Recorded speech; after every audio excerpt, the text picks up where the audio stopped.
நம்பிட்டேன். கண்டிப்பா பண்ணி வைக்கிறேன். உன்னை நம்பிட்டேன் சித்தப்பா, கண்டிப்பா பண்ணி வைக்கணும். கவலையே படாத. வா வா வா. வாங்கம்மா வாங்க வாங்க ஐயா வாங்க வாங்கன்னா வாங்க. உங்க எதிர்காலம், நிகழ்காலம், இடைக்காலம், வருங்கால பலன்களை பண்ணி மாதிரி துல்லியமா சொல்ற ஒரே ஆளு இந்த ஜோசியர் ஜோக்கரப்பன் தான். வாங்க உட்காருங்க ஐயா உட்காருங்க, யோசிக்காதீங்க, வாங்க வாங்க தம்பி வாங்க. அவனே இந்த ஜோசியக்காரனை பார்த்தா பயங்கர ஆளா இருப்பான் போல ஆமா தெரியுது. சித்தப்பா, எதுக்கும் உன் எதிர்காலத்தை பாத்துருவோமா? ஒரு கை பாத்துருவோம். என்ன என்னப்பா சித்தப்பா சொல்ற? இல்ல சித்தப்பா, ஒரு கைய கொடுத்து என்னோட எதிர்காலத்தை தெரிஞ்சுக்கலான்னு சொல்ல வந்தேன்.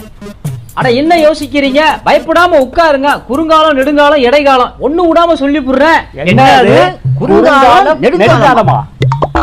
ஆட உங்க எதிர்கால நிகழ்காலத்தை தான் அப்படி சொன்னேன். ஓ அப்படியா? பயப்படாம வந்து உட்காருங்க.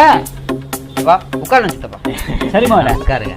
2 ஆடு சிக்கி இருக்கு, ஒரே போடு.